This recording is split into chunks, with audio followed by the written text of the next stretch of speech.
Greetings, everybody. It's Mike Yao with Savage Kingdoms role-playing game and Fire in the Head Productions. Doing another video today about the Savage Kingdoms of the West. So, going back to this book. So, a couple days ago, I did a flip through of the Savage East, which is right here, just to show it off again. But we shall be returning to the core rulebook today because this video is about the Savage Kingdom of Lithilor. So the last one was, I was starting the series with the Savage non-human, I don't know why I did this, non-human kingdoms of Astagonia, which is the western continent, sort of the European-esque continent, as it were. And the last one was about Calendaril. So Calendaril was the Alunashi, sort of the light elves or high elves, sort of the realm, one of the remaining, really the only remaining kingdom other than one of the ones in the east, I believe. I'll get to that later. Anyway, one of the only real Alunashi kingdoms remaining in the west, which was once part of the great empire of Arvalindor, as you may or may not know if you saw the video. And that's, I bring that up because it's related to the video that we're about to do, which is about Lithilor. So Lithilor is a Dark Sidhe realm, and the reason Lithilor started was because of the breaking of Arvalindor, as I mentioned in the last video. And if you've read at least in moderate detail into the core rule book, you've probably come across that event in the timeline, or perhaps mentioned in the Calendaril or Lithilor section in the Gazetteer chapter, etc. Blah blah blah. So anyway, suffice to say, just to summarize one more time. Arvalindor, which means, trying to think what I made that mean in my sort of elvish language that I kind of semi-created myself, but kind of also borrowed a little bit from Tolkien, because why wouldn't I? I think it meant realm of beautiful song, something like that, place of beautiful song. It was like this, long, elegant sort of elvish, she name. Anyway, so this thing was almost 4,000 years ago. This is like 37 or 36,500 or 36. Anyway, between 36 and 37 centuries ago. So we're looking at almost 4 millennia when humankind was still sort of living in caves and hiding from the giants and the dragons, as the age of fairy finally came upon the world, and creatures from the other world were kind of finding their way into the earth world as the worlds began to collide a bit more, as it were, begin to mesh a little bit more. The veil between worlds was a little bit more blurred. People were getting smarter and wiser, and the use of magic was a little bit greater back then, particularly with the Alunashi, not so much humans. We were still messing around with stuff in order to open portals or gateways from place to place. So, in other words, there was a little more magic in the world. There was more, the other world touched the earth world a little bit more, and so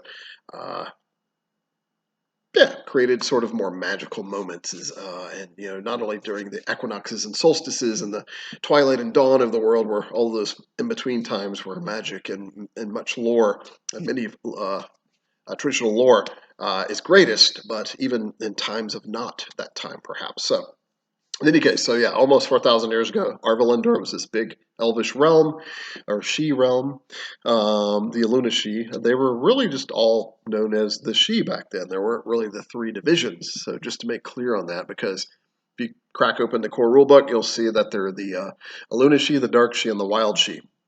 Those are the three types of kind of basic types of she, and they might call themselves different things. The wood elves, I was about to say wood elves, the wild she, they're very much like wood elves from D&D, a little different, obviously, but they might not necessarily call themselves wild she. They almost might take some small offense to that. They would call themselves typically by their tribal names, whether it's the Thunderboars or the Blood Spears or the Wolf Singers or the Grey Owls, etc., just to name a few that are established in the campaign setting. Whereas the Alunashi would probably kind of go along with being called the Alunashi, because it kind of means the first or primal ones, or the enlightened ones, or the light elves.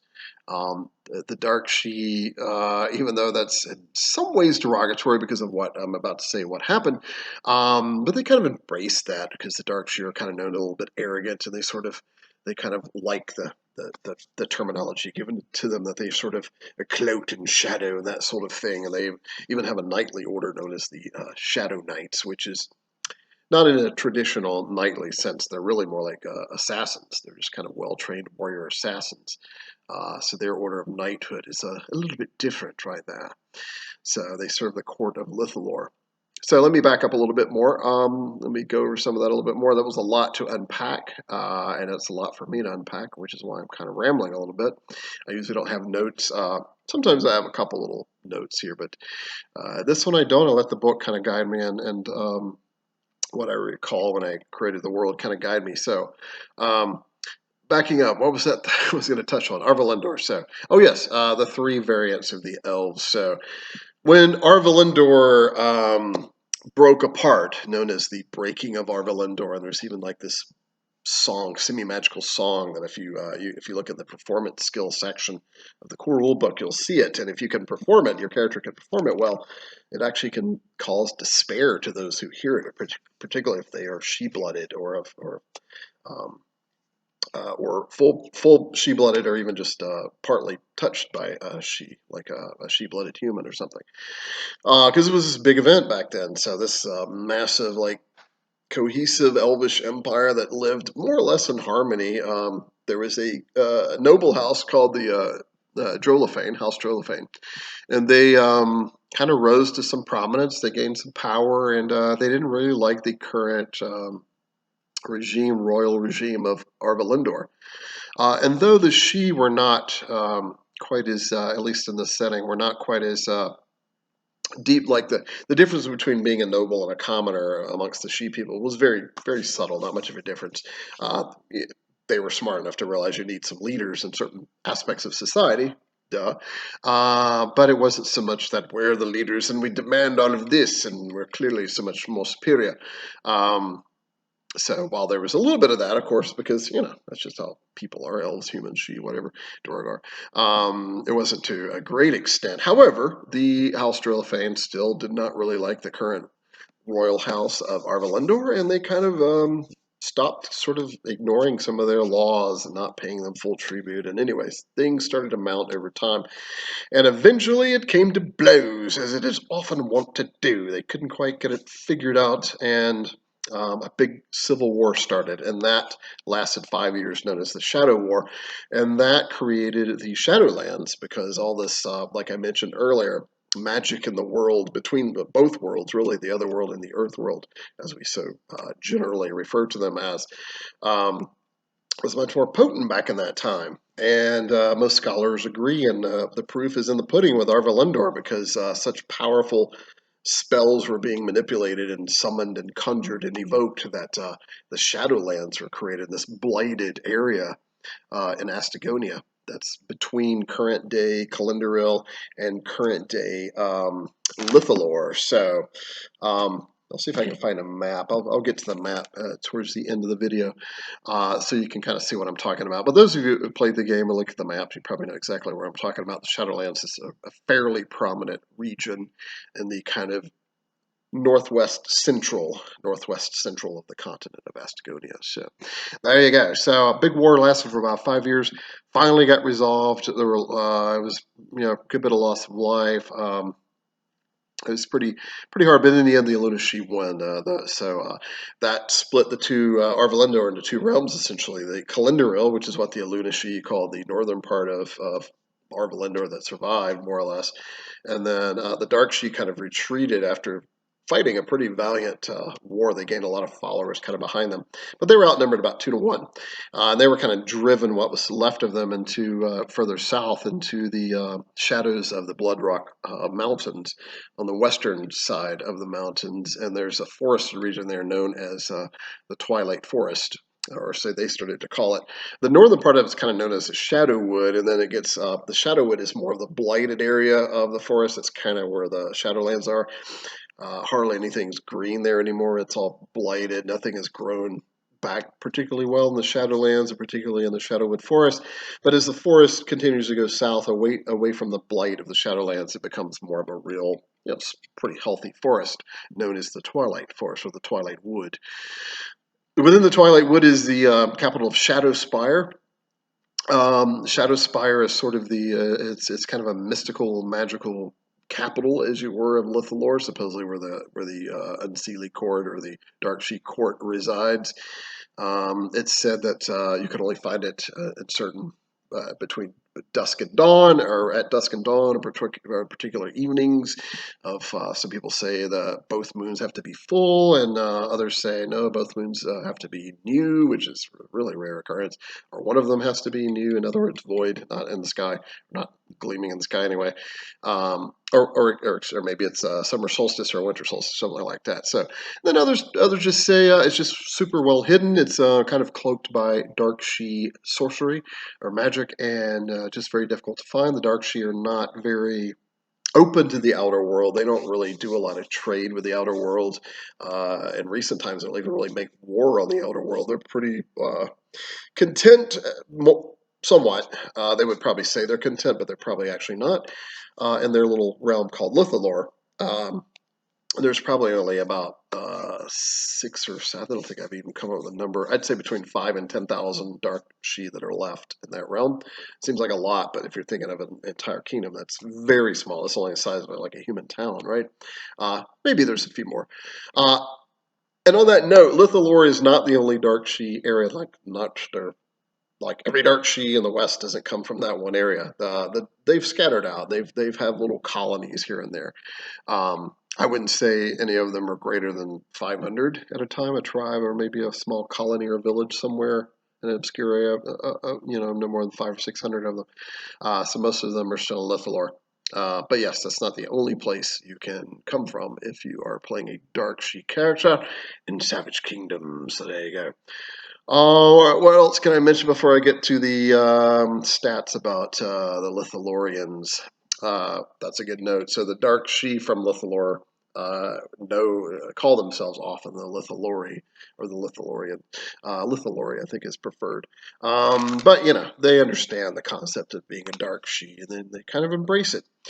All right, so in the core rule book right here, page, I don't know, I think I would have had it cracked open before the video, but I failed. So, that's all right, got more or less right to it. So here we go, the Dark Sidhe. This starts on page, let's have it, it says that, page 46, 46, there you go. That's our picture of our sort of iconic Dark Sidhe. Dark Sidhe female in this case. She's got looks like an owl familiar or friend or beast companion, and in any case, some friend or ally. And dark hair, they're kind of known to have dark hair. In fact, here, I'll just read about them really quick because it's only like 2 paragraphs. Dark Sidhe, page 46.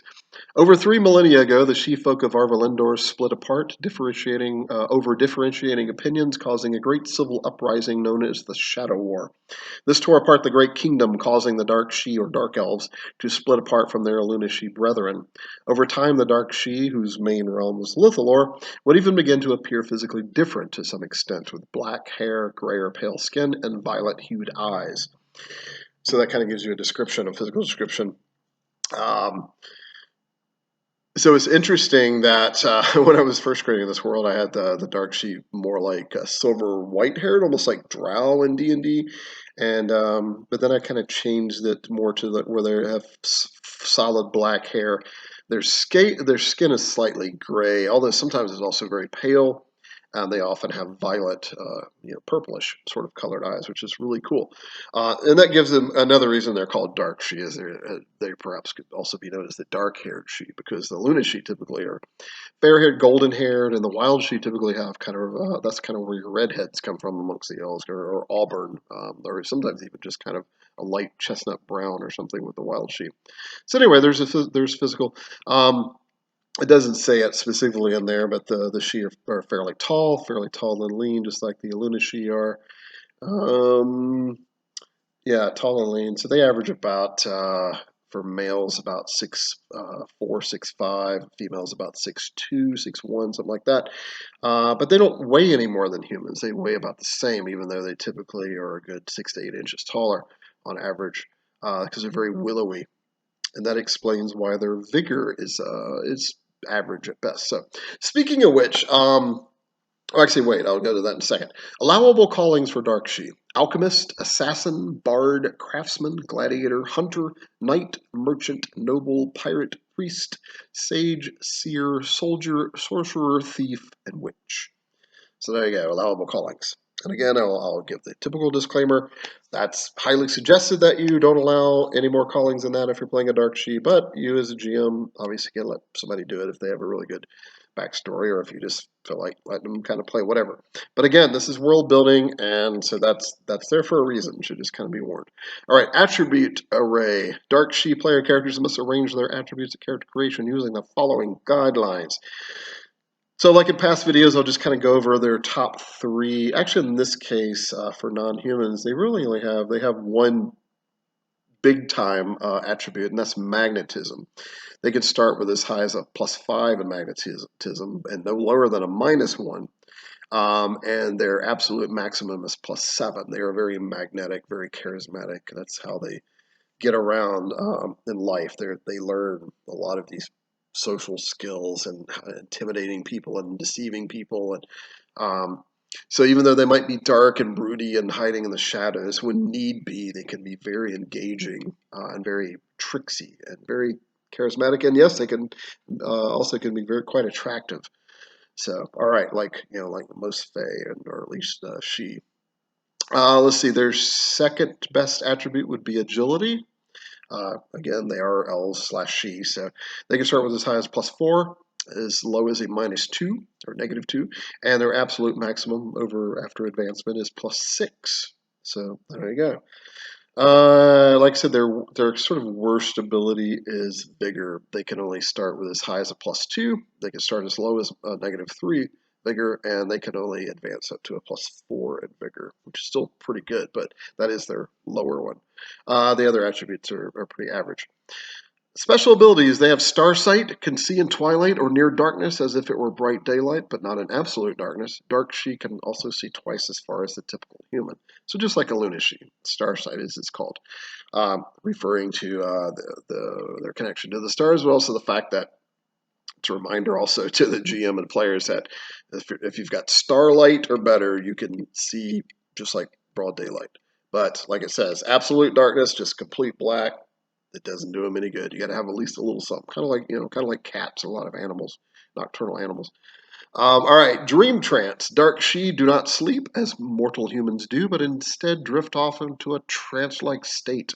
Eyes often open, but still just as conscious as any slumbering mortal creature for at least 6 hours, instead of the normal 8 hours that most humans must have. During this time of dream trancing, the Sidhe might experience past memories as well as the occasional glimpse into the future. As such, the GM might give the occasional bit of information using a Sidhe character's dream trance ability. I actually did that to the last couple sessions, a game I was running, and I hadn't been doing that pretty often because I usually leave dream communications. I like doing kind of dream scenes, by the way, to the second sight ability, or if somebody knows the omen reading spell, occasionally they might get something like that. But since this particular party doesn't have anyone gifted in anything like that, I've kind of used the Sidhe character. But it makes sense too because they're in this place of power. Like there's some crazy. I don't want to give too much away because some of the players might watch this, but supernatural stuff going in there, and it just kind of amps the potentiality for such weirdnesses. All right, so their next special ability is Gifted of Magic. All Dark Sidhe gain the Magic Affinity talent for free, for they are naturally gifted in the magical arts and require little formal training in any of it. To most Sidhe, magic is simply an extension of the natural world itself, the very source the Luna Quale used to create the other world and the Earth world and beyond. So, I know I've mentioned this in probably the Kalenda World video. So, kind of like in Tolkien, like when the hobbits were visiting a lot, they kept talking about elven magic and magical items, and the elves were sort of confused. They eventually figured out what they were talking about. And I thought that was really awesome because to the elves, or in this case to the Sidhe and to Fae in general, it's not, it seems magical to us here in the Earth world, but to them, even if they were born in the Earth world like a lot of Sidhe now are, they still have a deep connection to the other world. So there's some things that we consider mystical or magical, and they're just natural to them. They're just normal. But eventually over time they kind of understand if they've lived in the Earth world long enough. Things here might be a little more mundane. On the other side, by the way, just a little side note: if you are somehow find a portal into the other worlds, the things you might be doing as an Earth worlder might seem interesting. Remember, it is called the Shadow World, and also known as the Mirror World for a reason.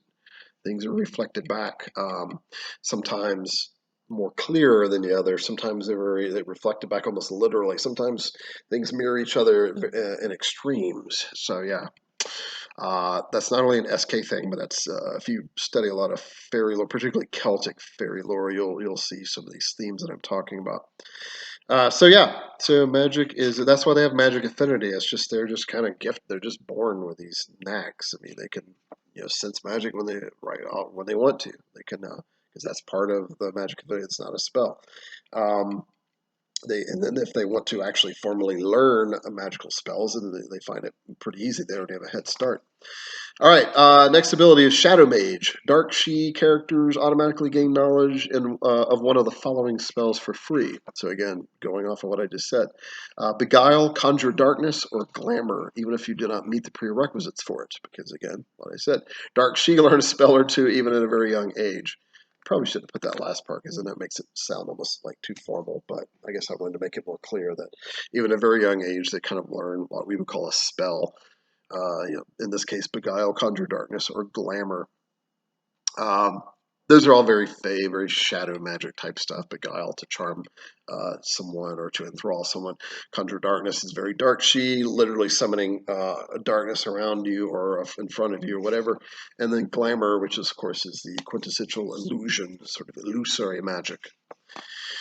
All right, and then they get Bladed Specialty. They gain one of the following weaponry melee specialties for free: dagger, great sword, short sword, or spear. The Sidhe very much are into bladed weapons and like slashing, most of it piercing as well.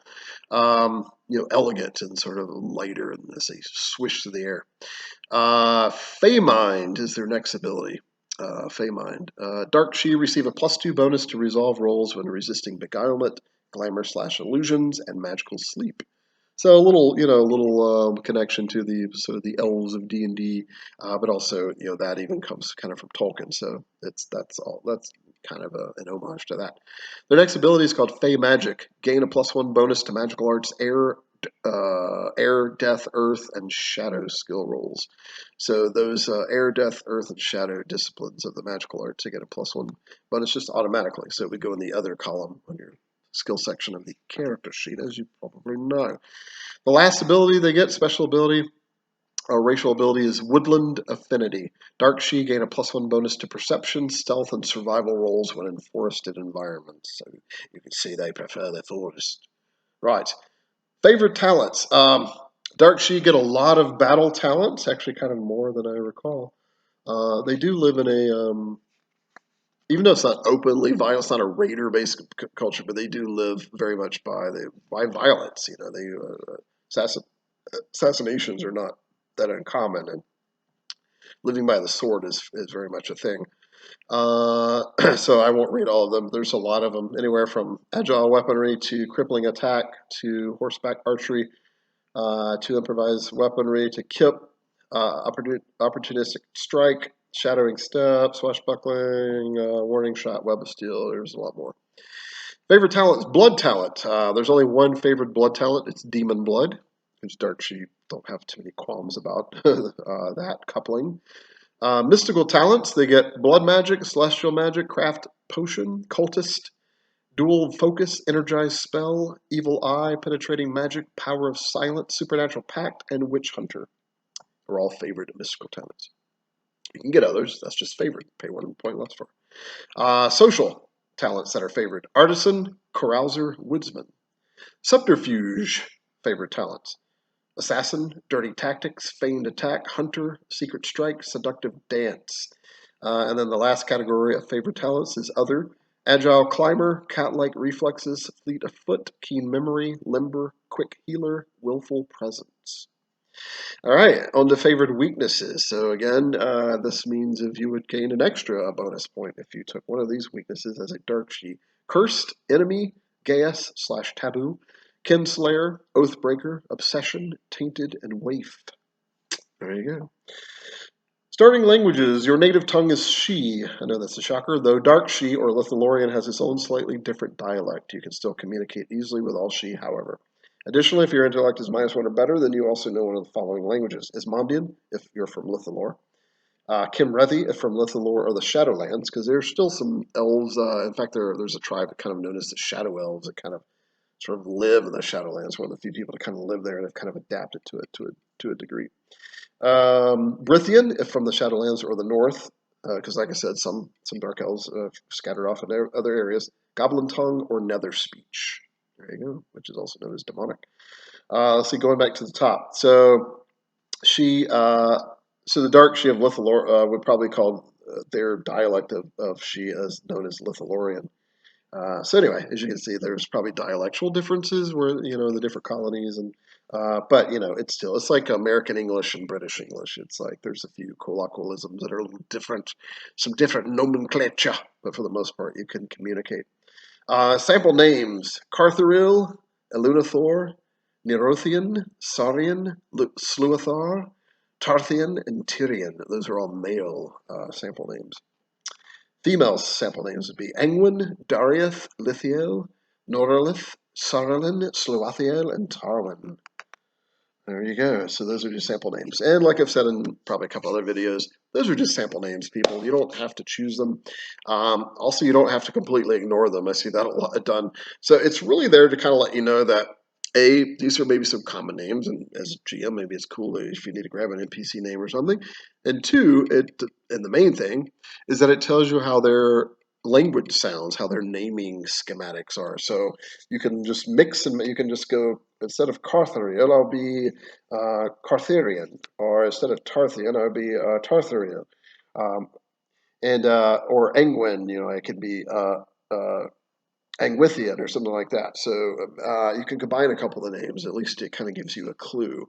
So don't ignore those sample name things. I see that a little too often, and people end up with a name that's like, it's kind of weird for that culture, but okay, which is fine. I mean, people do pick up kennings or epithets or nicknames as they travel and progress through life. Let's see. Oh wait.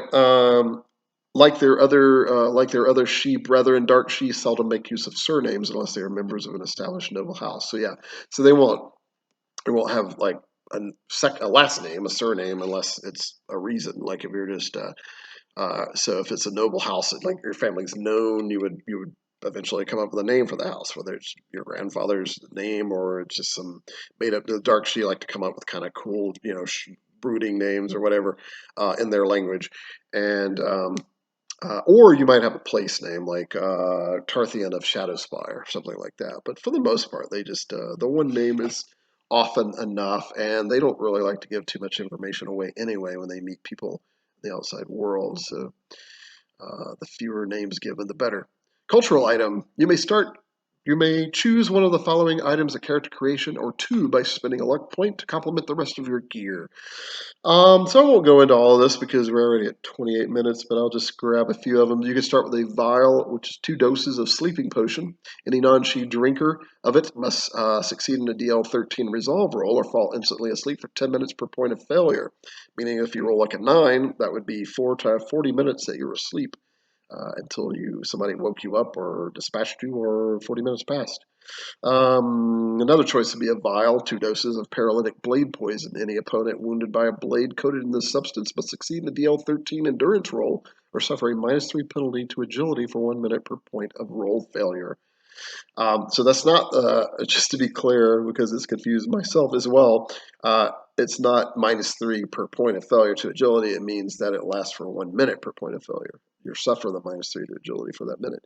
If your agility is lowered to -5 or worse, then you are paralyzed and immobile until the poison's effect. So that's how you determine whether you're, because, paralyzed means completely immobile, and -5 agility, at least in SK terms, is basically being immobile.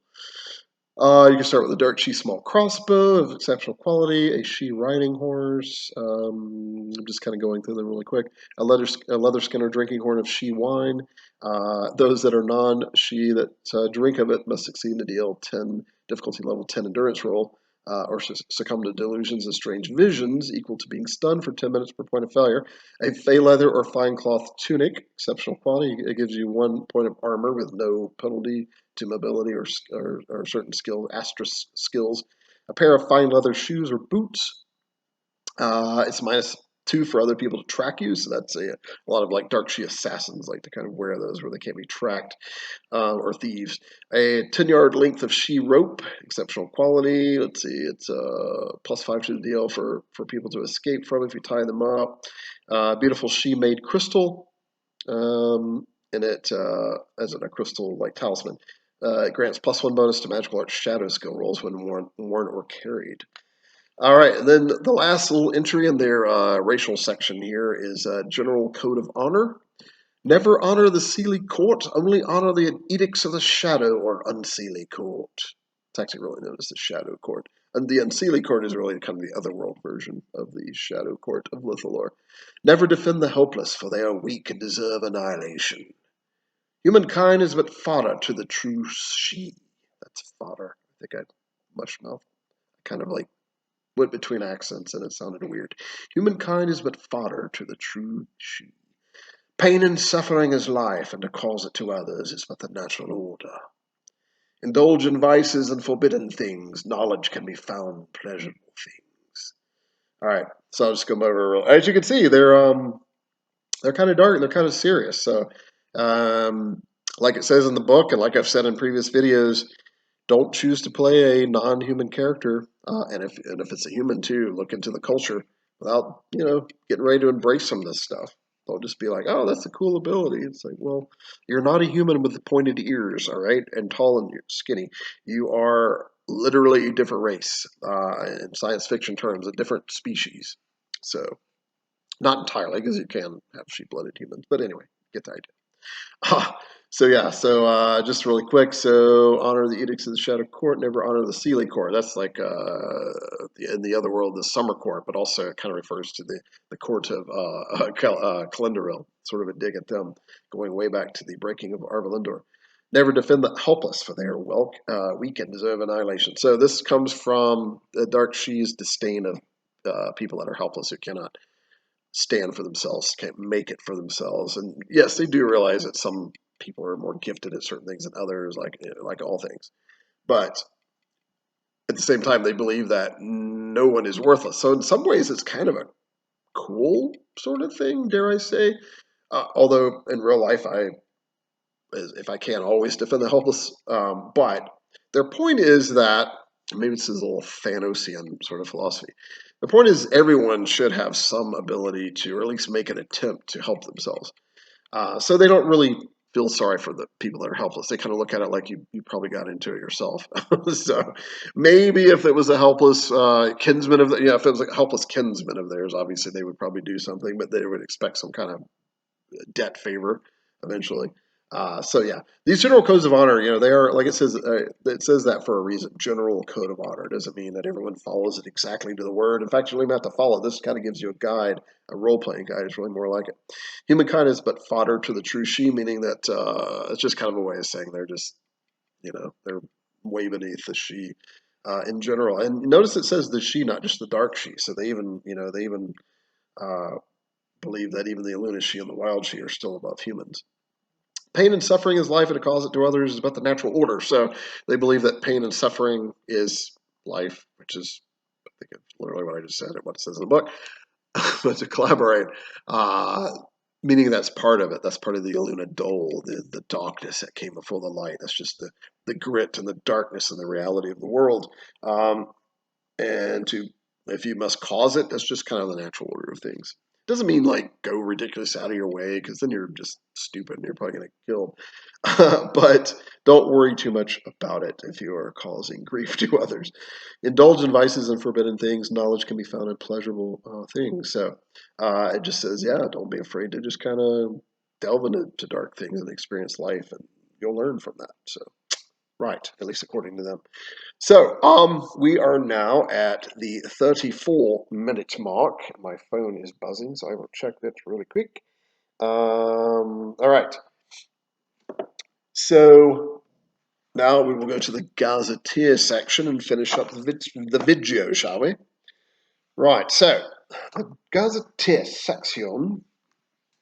I'm going to go to the Lithilor entry, which I think I have one. I should. I think I would know, right? You would be wrong. Lithilor. There it is. Cool. All right, so there's a map. There's our map of Lithilor. There's another map too. What is that? Oh, Gorgotha. So the one that says Lithilor there is the one we're talking about. Maybe I'll do a Gorgotha video at some point. So as you can see, it says the Matika Plains on there. That's actually eastern Ismondos, and then that forest right there, because it doesn't really say it, indicate that is the Twilight Wood of which I spoke. The northern part, the Shadowwood, kind of blends into the trees up there, so it's not really indicated on the map. But Shadow Spire, our capital, that black circle, is the what most people would assume is the capital of Lithilor. Nobody really knows for sure unless you're from there. And there's said to be another city or two, and there's even a legend. In fact, I'll read it from the book here. That one of the original sky citadels of Calenduril is still in existence down in the Shadowwood. Whether it's levitating or on the ground crash, no one really seems to know for sure unless you're from there. Here, in fact, it says, whispers claim, however, that the rumored face citadels of Lithilor are nearly impossible to find, especially to those without invitation. Oh, wait, that wasn't anything to do with what I just said. But it has to do with, like I was saying at the beginning of the video, where Shadow Spire and other Dark Sidhe settlements are difficult to find. Sometimes they're cloaked with shadow magic and glamour and that sort of thing, because they don't like to deal with outsiders 90% of the time. Let's see, what else can I glean from this house? Drolafane, who openly led the rebellion. I mentioned that already. Therefore, set to spark the terrible Shadow War, great conflict that lasted nearly 5 years. I already mentioned that. Blighted the Shadowlands, the Shadowwood. Yeah, so I kind of covered that stuff already. Language, the native tongue of Lithilor is, of course, Sidhe. For even after nearly 3,500 years of division, the Eluna and Dark Sidhe still speak the same basic language, though there are some dialectal differences, which I mentioned. The Goblin tongue is often known by the Lithilori too, as well as occasionally a local human language or two, such as Ismondian or Kimrethi. Let's see. Religion. The Dark Sidhe of Lithilor still maintain their ancient belief in the Eluna Quale, the primal source of all things that humans often simply called nature, with a capital N. But over time, they've learned to hold a newer force and higher authority, the Eluna Dole, the primal dark, for they know that darkness came before the light. In addition, the Lithilori hold their ancestors in high regard as well, as near deities, especially if they did great heroic deeds, and once held certain animals and beast spirits in high regard, and as lesser incarnations of the Eluna Quale. Right, there you go. Although I didn't expressly put it in that paragraph, there is a belief in the Elunar, the Elunar, basically Eluna with an R, pluralized Eluna. The Elunar are mostly a thing of the Eluna Sidhe, but the Dark Sidhe, as I hinted at there, also kind of embrace a little bit of that belief, because the Elunar basically are ancestral Sidhe that made a name for themselves, usually famous Sidhe that almost like ascended to godhood, as the humans might say. All right, geography. The realm of Lithilor is primarily situated between the Twilight Forest, the vast woodland, also known as the Shadowwood, at least in the northern part. And it's, situated between, nestled in the Bloodrock Mountains. There's a couple of rivers there, namely the Shadowblight and the Redwine. All right, then there's some other stuff. Cities and settlements. Shadow Spire is rumored to be a highly secretive capital of sorts, which I've mentioned a couple times, the primary seat of the ancient royal houses of Lithilor. Yet there is also said to be a place called Sildarildor, which means place of star metal, where the best smiths in all the known world dwell. They know how to work Sildaril there. There's a lot of great smiths and jewel smiths. Lastly, there is some evidence that one of the, this is what I was talking about, one of the once famed sky citadels might still be in use here, either still hovering airborne by ancient wind magic or settled on a hidden mountain plateau, which is, I think, what most people believe is the deal there. Denizens, flora and fauna. Let's see, we're at 39 minutes. I won't go too much into that. Pines and hardwood trees are in abundance, especially rowan, birch, beech, oak, elm, and elder. A rare and near magical type of willow tree called the ghost wind. I always forget about this cool thing, and I didn't put it. Should have mentioned it more in the book. called the Ghost Wind, can be occasionally found here as well, rumored to have the power of foresight and even whisper-like speech. Trees speak. Maybe that's what people have been hearing in the Wraithwood. That's right. Shout out to those who have done the Blood Crown adventure and traveled in northern Malovia. All right. Stags, boars, wolves, and wildcats can be found here too, and hawks and eagles, some being from the mortal world, and some oft-times finding their way here from the other world. Naturally, dark she hunters and warbands can be found in virtually all parts of this land, as can redcaps, satyrs, banshees, harpies, and other fey and even gorgonic creatures. So, yeah, as you can see, it can be lovely, but also a very dangerous place. Food and drink. I don't know if I want to go into, let's see, river salmon covered in apple, grape, or lemon sauce. Sweetbreads. I mean, this stuff I actually really kind of like. So I like reading it, but I know some people get kind of bored with it, so I'll just skim over a little bit. A near magical elixir of red lotus and fairy wort is occasionally served as a semi-fermented tea. Like suckling pig or boar, occasional duck, goose, river salmon. Okay. Notable characters: Prince Sildarian Leafstrider and Princess Lithariel Rutharian are that's a mouthful, are the reigning sovereigns of Lithilor, where, interesting enough, neither officially uses the titles of king or queen, respectively, perhaps out of some ancient deference to Arvalindor of old. So you can see, wait, let's see, let me finish. Noriendir Shadowraven is the renowned commander of the Shadow Knights, a covert order of warrior assassins, which I mentioned earlier. Also, there is Talendar the Starmaker, elite craftsman and sorcerer. So go back a little bit. Yeah, that's kind of interesting note. So there's Prince Sildarian and Princess Lithariel. They don't take the title of king and queen, even though technically that's what they are in Lithilor. They are the sovereigns. But out of deference to, so some people might think it's being kind of respectful to Arvalindor of old, and maybe it is a little bit, but it's also like refused to be called king and queen, like the ones of Arvalindor that our ancestors rebelled against. So you can kind of look at it either way, or perhaps a little bit of both ways. Right, so enemies and allies. Lithilor has no real allies, mostly because it is a highly secretive realm. Like I said, they don't really contact with the outside world that often. Characters from the Shadowlands, Druithi raiding bands, Hobgoblin marauders occasionally come down from the Bloodrock Mountains. Of course, you've got Gethrax himself, or Terran Gethrian, the ancient fire drake that supposedly still is alive in the Bloodrock Mountains, although nobody's seen him in a long time. Let's see. Major imports: gold, precious gems, pearl, exotic animals, copper, exotic furs, exotic spices, occasional slaves. Those are imports. Major exports: silver, semi-precious gems, tin, iron, steel, leather goods, furs, rare woods, rare herbs, and rare cloths. There you go. Climate and weather. Lithilor's climate is fairly temperate with a slight leaning toward the subtropical. However, the Iron Rock, just found another typo. Blood Rock Mountains. Oh, the Iron Rock Mountains. Those are interesting. Must have just popped up overnight. I could say they're like a ridge of the Blood Rock Mountains. Anyway, those mountains provide a natural buffer to the east in the relatively dense twilight forest. Keeps us slightly cooler than most might think. Rain is fairly constant in the early spring moons, and blah, blah, blah. There's some more stuff there.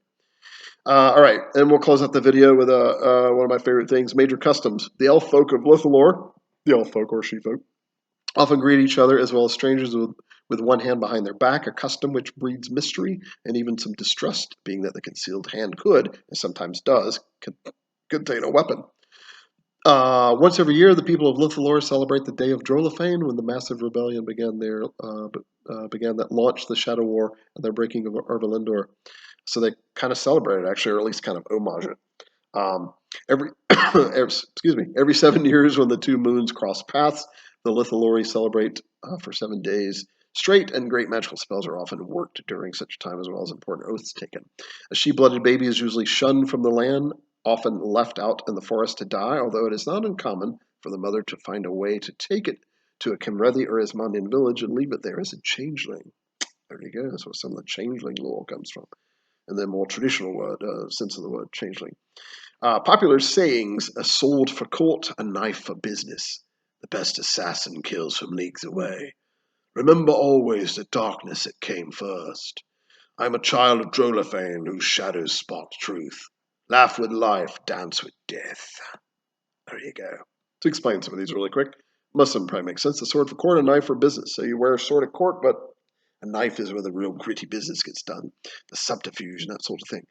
The best assassin kills from leagues away, so meaning that the Dark Sidhe admire, like if you can get, less chance of getting caught if you're far, you're at distance. Remember always that darkness came first, so again, that's the belief in the Aluna Dole.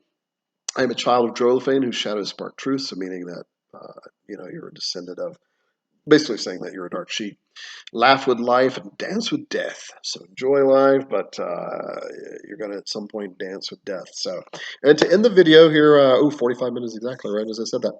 The Lithilorian calendar, the ancient calendar of the Dark Sidhe of Lithilor, is the same one used by the Aluna Sidhe of Calendaril, a system of time reckoning nearly 4,000 years old. The current Lithilorian calendar begins during the first year of the breaking of Arvalindor and the start of the Shadow War. Please see the entry about Calendaril for more information about the Sidhe calendar. All right, well, I could do that, but we're at right at 45 minutes. Anyway, you know where to find it in the book. So thanks for tuning in. Hopefully this helps. This little series is starting to pick up a little bit more. We're getting a couple more viewers here and there, which I appreciate you guys watching these and let me know if you like it and all that kind of stuff. But like and share and subscribe and all that stuff, and I will talk to you all again soon. Thanks.